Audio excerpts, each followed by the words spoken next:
একটি ছেলের নাম ছিল করিম। করিমের নিজের বলতে তেমন কিছুই ছিল না। ছোট্ট একটা ঘর আর প্রতিদিনের কষ্টের জীবন।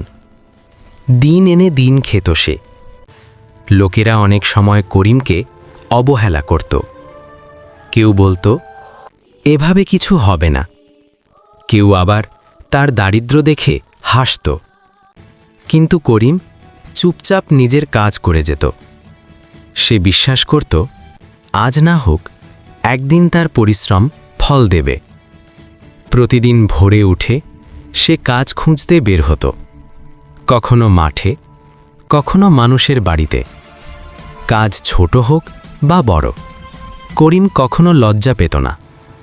দিনের পর দিন, মাসের পর মাস কেটে গেল। করিম ধীরে ধীরে কিছু টাকা জমাতে শুরু করল। সে অল্প অল্প করে নিজেকে বদলাতে লাগল। একদিন করিম বুঝতে পারল মানুষ বড় হয় টাকায় নয়, মানুষ বড় হয় পরিশ্রম আর সততায়। তার জীবন তখনও সহজ ছিল না, কিন্তু করিম আর আগের মতো দুর্বল ছিল না। সে জানত আজ সে গরিব, কিন্তু সে হার মানেনি। করিম ধীরে ধীরে বুঝতে শুরু করল শুধু কাজ করলেই হবে না, কাজটা বুঝে করতে হবে। একদিন সে গ্রামের এক বয়স্ক লোকের সাথে আলাপ করল। লোকটি অনেক অভিজ্ঞ ছিল। সে করিমকে বলল, পরিশ্রম করছো ভালো কথা, কিন্তু শেখাও দরকার। এই কথাটা করিমের মনে গেঁথে গেল।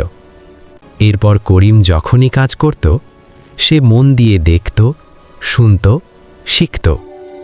মাঠে কাজ করলে চাষ শেখে, বাজারে গেলে হিসেব শেখে, মানুষের সঙ্গে কথা বলে ধৈর্য শেখে। কয়েক বছর পর লোকেরা আর তাকে আগের মতো অবহেলা করত না। অল্প অল্প করে করিম বদলে যেতে লাগল। করিম তখনও ধনী ছিল না, কিন্তু সে হয়ে উঠেছিল আত্মসম্মানী।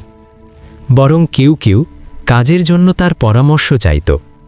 সে বুঝেছিল মানুষ বড় হয় একদিনে না, মানুষ বড় হয় প্রতিদিন একটু একটু করে। তার চোখে এখন ভয় ছিল না, ছিল আশা। যে করিম একদিন মানুষের কথায় চুপ করে থাকত, আজ সে নিজের কথায় নিজেই ভরসা পায়। সময় ধীরে ধীরে করিমের জীবন বদলে দিল। সে ছোট করে একটি কাজ শুরু করল, নিজের শেখা অভিজ্ঞতা দিয়ে। লাভ খুব বেশি ছিল না, কিন্তু ছিল নিজের। করিমের জীবনে কোনো অলৌকিক কিছু ঘটেনি, কিন্তু প্রতিদিন একটু করে তার জীবন ভালো হতে লাগল। করিম বুঝতে পেরেছিল গরিব হওয়া লজ্জার নয়, হার মানাই আসল হার। একসময় গ্রামের লোকেরা বলতো ও দিয়ে কিছু হবে না, আর এখন তারাই বলতো করিম পরিশ্রমী মানুষ। আজ করিম ধনী নয়, কিন্তু সে শান্তিতে থাকে। তার মাথা উঁচু, মন ভরা আত্মসম্মান। পরিশ্রম কখনো মানুষকে ছোট করে না, হার মানলে মানুষ নিজেকেই হারায়। হ্যালো বন্ধুরা, ভিডিওটি ভালো লাগলে ভিডিওটিতে একটি লাইক করে চ্যানেলটিকে সাবস্ক্রাইব করুন।